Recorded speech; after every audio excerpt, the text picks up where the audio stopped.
বন্ধুরা তোমরা সবাই কেমন আছো? আশা করছি ভালো আছো। আমিও খুব ভালো আছি। Welcome to Bengal blogger Sonali. Welcome একটা নতুন ভিডিও নিয়ে। আজকে সকাল সকাল উঠে পড়েছি, ড্রেস চেঞ্জ করে নিয়েছি আর নিরামিষ আজকে ডাল চাপিয়ে দিয়ে এসেছি। দিয়ে এসে একটু প্রসাদ খাচ্ছি ঠাকুরের, খৈরুপড়া আর নাড়ু। আর বাইরে একদম রোদ্দুর ঠদ্দুর কিচ্ছু নেই।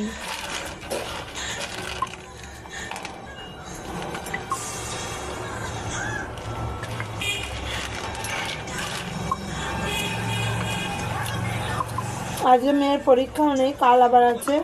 কালকে বিজ্ঞান আছে, আজকে আপাতত কোনো পরীক্ষা নেই, তাই ঘরেই আছি। আর সেই জন্য ভাবলাম যে এখন থেকে ভিডিওটা স্টার্ট করি। আর ফুলকপির যে ডাঁটগুলো আছে ওগুলো দিয়ে লাবড়া তরকারি করবো। তো তোমরা দেখতে থাকো কী কী করি। আজ আর পড়াশোনা নেই, বাইরে যাওয়াও নেই, ঘরেই থাকবো। বাইরে রোদটাও দেখাই, হালকা হালকা রোদ, মানে খুব রোদ্দুরটার তেজটা নেই। আর এদিকে দেখো বেলি গাছটা আমার কত বড় হয়ে গেছে। এবারে গরমকালে ফুল দেবে। এটা মানে লতানো বেলি হবে। আর দোপাটি গাছে না ফুল ফুটছে কয়েকটা, কিন্তু খুব বেশি বড় হচ্ছে না। কুড়িয়ে এসছে দোপাটি, দেখো দেখতে পাচ্ছ নাকি বুঝতে পারছি না। দোপাটি কুড়িয়ে এসছে আর কয়েকটা ফুল তোলাও হয়েছে। আর বাইরে রোদের তেজও নেই, কিচ্ছু নেই। আর ঠান্ডাও ভালো করে পড়ছে না, আস্তে আস্তে পড়বে। তাই যে খৈরুপড়া আর নাড়ু এটা খেয়ে নিই, খেয়ে আবার রান্নাঘরে যাব। চলে এলাম আবার রান্নাঘরে। এসে ভাত উনানে চাপানো হয়ে গেছে, দেখো ভাত ফুটছে। আর এইখানে কড়াইও চাপিয়ে দিয়েছি। প্রথমে করব ফুলকপির ডাঁটগুলো দিয়ে, আর ওই গাঁটি কচু কেটেছি, আলু কুমড়ো তারপরে মূলো এই দিয়ে একটা তরকারি, লাবড়া তরকারি করবো। একাই ভাত দেখো টকবক করে ফুটছে, হয়ে আসার মুখে হয়ে এসছে। আর এখানে দেখো কড়াইও চাপিয়ে দিয়েছি আমি, কড়াইটা গরমও হয়ে গেছে। এর মধ্যে নিয়ে নেবো তেল। আর এখানে দেখো ফুলকপি ডাঁটগুলো দেখলাম কচি আছে, খুবই কচি দেখো, ওই জন্য একটু সিদ্ধ করে নিয়েছি। যতই হোক একটু সিদ্ধ করে জলটা ফেলে দিতে হয়, এবার একদম গলে গেছে। আর এখানে দেখো আলু মূলো কুমড়োটা না খুব মিষ্টি বন্ধুরা, কুমড়োটা খুব ভালো দিয়েছে। আর এখানে গাঁটি কচু, এই দিয়ে লাবড়া তরকারি হবে।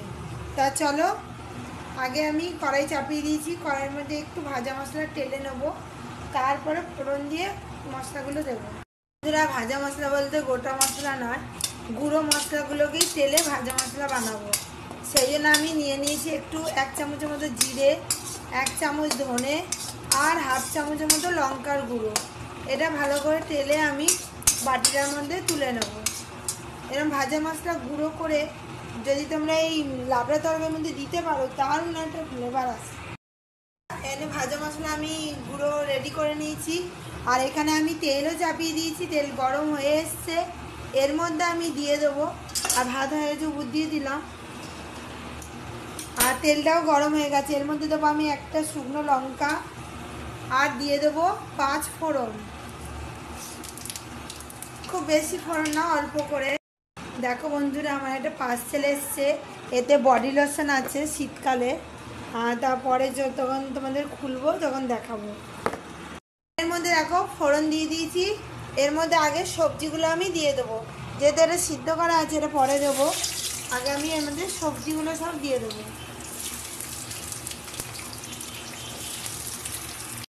এখানে আমি ডাল সোমবার দিয়ে চাপিয়ে দিয়েছি। আর এইখানে দেখো লাবড়া তরকারিটার মধ্যে আমি প্রথমে সবজিগুলো দিলাম। সবজিগুলো একটু ভাজা ভাজা হয়ে যাওয়ার পর আমি কপির ডাঁটগুলোকেও দিয়ে দিলাম, আর দিয়ে দিলাম একটা কাঁচা লঙ্কা আর একটু চিনি। এবার এর মধ্যে হলুদ নুন এইগুলো অ্যাড করব। এর মধ্যে এবার আমি দিয়ে দেবো, এর মধ্যে দেবো হলুদ নিয়ে নেবো আমি পরিমাণ মতো। আর যেহেতু এখানে ভাজা মশলা গুঁড়ো করে রেখেছি, ওই জন্য আর এক্সট্রা কোনো মশলা আমি দেবো না, শুধু হলুদ আর 1 চামচের মতো লঙ্কার গুঁড়ো, ব্যাস এইটুকুই এর মশলা। এবার ভালো করে মিশিয়ে নিতে হবে যতক্ষণ না এটা ভালো করে মজে এটা পারফেক্ট তৈরি হয়ে যাচ্ছে, ততক্ষণ অবধি নেড়ে চেড়ে। আর এর মধ্যে দিয়ে দেবো ধনে পাতা। এর মধ্যে ধনে পাতা দিলে মুগের ডালেও ধনে পাতা দিয়ে খাওয়া যায়, খেতে ভালো হয়। আর শীতকাল মানে সব কিছুতে ধনে পাতা তো দেবই, না দিলে ভালো লাগেও না। চলো মশলার কৌটোগুলো আটকিয়ে নিই। এটাই ভুলে যাচ্ছিলাম, যেটা সব কিছুই ঊর্ধ্বে নুন ছাড়া কোনো তরকারিই দেখবে তেমন স্বাদ লাগে না, তুমি যাই দাও না কেন নুন না দিলে কোনো স্বাদই পাবে না। সেই নুনটাই আমি দিতে ভুলে গেছিলাম একদম। তারপরে ভালো করে বেশ কিছুক্ষণ ধরে একটু কষিয়ে নিতে হবে, আর একটু অল্প অল্প জল দিয়ে দিয়ে কষাতে হবে।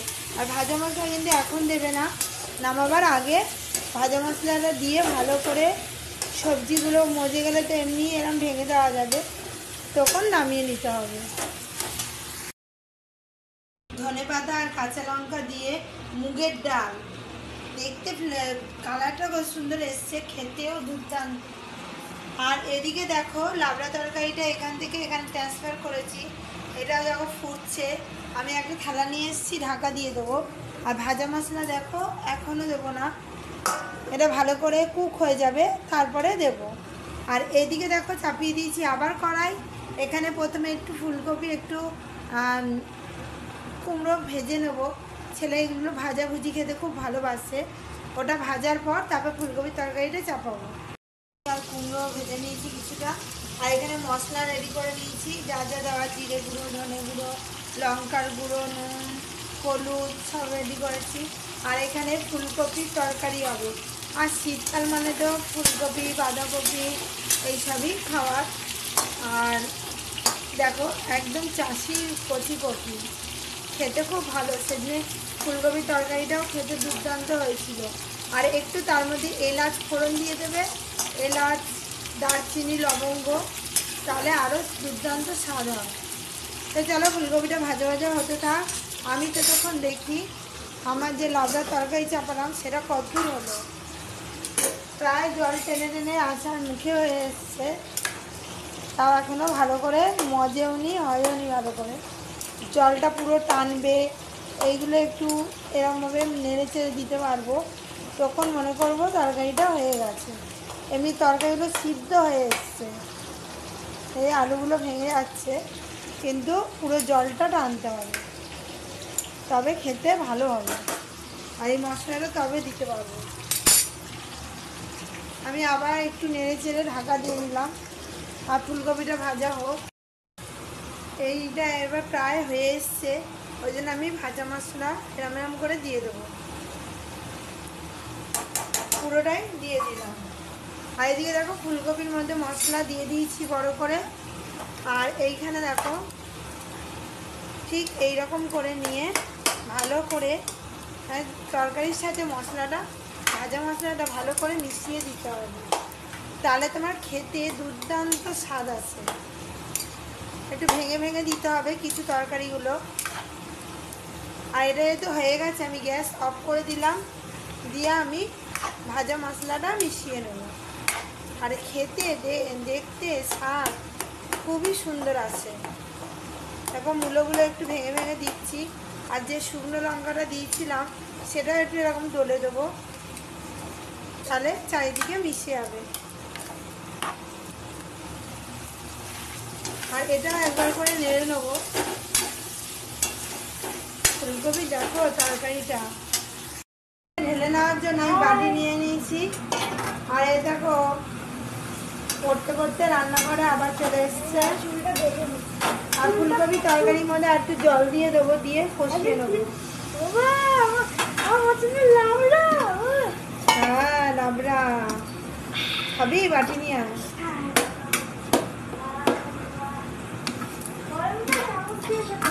হ্যাঁ গরম, খুব গরম। দাঁড়া ভালো করে মশলাটা মিশিয়ে নি। মা রান্না করছে, ব্লগ করছে, আমার দেখতে হচ্ছে। তুমি ততক্ষণ দাও, আমি চুলটা বেঁধে নিই। নে নে। দাঁড়াও, একটু চুলটা খেয়ে বন্ধুদের বল কেমন হয়েছে। এক্ষুনি বলছি বন্ধুরা যে তোমরা রাগ করো না। ভালো করে ভাজা মশলাটা মিশিয়ে নিতে হবে আর লঙ্কাটাও মিশিয়ে নিতে হবে। আর শীতকালে গরম গরম জিনিসই খেতে হবে, এই তো আমরা শেখছি না। তাই না? তা তোমাদের আগে বলে নি তারপর শিখবে। কুদিয়ে খাওয়া যায়, আমার জামাই শিখেছে। জিভে ছেঁকা খেয়ে যাবি। আমার জামাই শিখেছে। আর ফুলকপির তরকারি কালারটা দেখ, দেখি? লাল ঝাল তরকারি। কিন্তু অল্প করেছো। যেটুকু ছিল সেটুকু নিয়েই করেছি। তুই আগে ঠান্ডা করে নে। দেখো বন্ধুরা এতক্ষণে ঠান্ডা করতে পেরেছে, দিয়ে খাচ্ছে।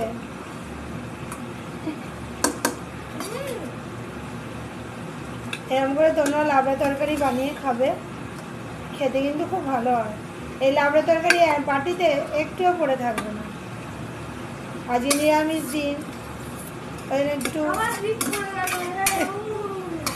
ওর জিভ পুড়ে গেছে তরকারি খেতে গিয়ে, বলতেই তো পারলি না এখনো, জিভ পুড়ে গেল। আহ ওই যে পুরোটা ঢেলে রেখে দিই। আহা পুরো নিলাম কি নাকি হবে? বেশি এখনই খালি করে দেবে। দেখো বন্ধুরা বেশ ঝাল ছাড়ো। আর কি পরে থাকবে। জল দিয়ে দিয়েছি, এবার ফোটার জন্য একটা থালা দিয়ে দেবো। আর এখানে লাবড়া তরকারিটাও আমি ঢেলে নিয়েছি। কত সুন্দর কালারটা এসছে, আর মেয়ে তোমাদেরকে বললোই খেতে কতটা ভালো হয়েছে। আর এবার আমি এখানে ঢুকিয়ে দেবো, তাকের মধ্যেই রেখে দিই তরকারিগুলো আমি। হ্যাঁ না না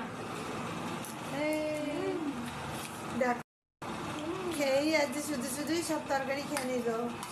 আমার মেয়ে আজকে সব তরকারি খেয়ে নেবে বলেছে। তাহলে আমরা কি খাবো বন্ধুরা?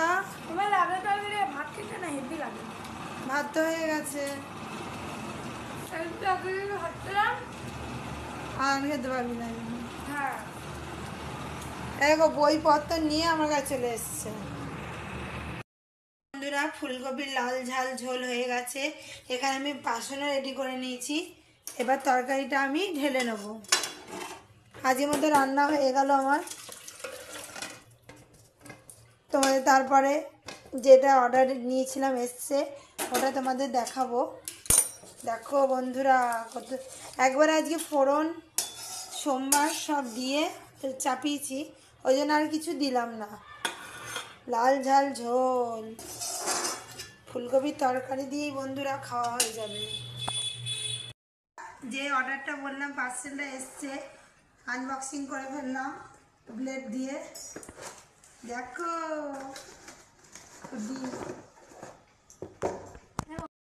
অন্য কিছু মনে দিয়েছে। দেখালো একরকম, এলো আর একরকম। দেখে কি ভেবে অর্ডার দিয়েছিলাম, আমার ছেলে অর্ডার দিয়েছিল আমার জন্মদিনের আগাম গিফট, কিন্তু এলো কি দেখো এরম ছিল না, এসছে কি আমি তাই কাঁদছি। কবে যে ডেট পার হবে সেটাও লেখা নেই। কোনো কিছু লেখাই নেই গায়ে। ফ্লিপকার্ট থেকে অর্ডার করে এই ফার্স্ট টাইম এইরকম দেখছি, সিল নেই। কবে যে ডেট পার হবে আমি তো সেটাই বুঝতে পারবো না। খুলেই আমি দেখে চমকে উঠেছি। এটা কি এসছে? এটা কি? ভেবেছি বোধহয় ফেস ওয়াশ, গন্ধ ভালো কিন্তু এতে ডেট পার হয় বুঝতে পারবো না। বন্ধুরা বডি লোশন তেল দিলে এটা এ তেল দিলে হচ্ছে না, কিছুই হচ্ছে না। বাজে এত বড় বাক্সে এসছে দুটো মণিকুলগুলি। মনে করি নাম ঠিকই এসেছে কিন্তু রাখছি, আবার দেখা হচ্ছে। খাবার করতে চলে এসেছি। আজকে রাতে পরোটা করছি। পরোটাগুলো দেখো সব ফুলে উঠছে লুচির মতো। এখানে কটা পরোটা করা হয়ে গেছে, আর এখানে কটা পরোটা করছি। তোমরা এরকম করে ভালো করে মেখে পরোটা করবে, ঠিক এরকমই ফুলে উঠবে। আজকে আর মশলা দিইনি, এমনিই করছি। দেখো পরোটাগুলো ফুলে ফুলে উঠছে, আর কতটা নরম তুলতুলে হয়েছে পরোটা, দেখতে পাচ্ছ। আরও টোপা হয়ে ফুলে উঠেছে। এরকমই প্রত্যেকটা পরোটা ফুলে ফুলে উঠছে। খুব সুন্দর। এখন এইগুলো বাকি, এগুলো ফুলে ফুলে উঠবে। পরোটা আমার হয়ে গেছে আর প্রত্যেকটা সুন্দরভাবে ফুলে উঠেছে। আর তরকারি করা আছে, তরকারি করতে হবে না, পরোটা করলাম, হয়ে গেল। আজকের মতো ভিডিও আমি এখানেই রাখছি। আমার ভিডিও যদি ভালো লেগে থাকে অবশ্যই চ্যানেলটা সাবস্ক্রাইব করবেন, লাইক কমেন্ট শেয়ার করতে ভুলবেন না। কাল আবার নতুন ভিডিও নিয়ে খুব শীঘ্রই আসছি। ততক্ষণে যেন সুস্থ থাকবেন, ভালো থাকবেন, সবাইকে ভালো রাখবেন। বাই।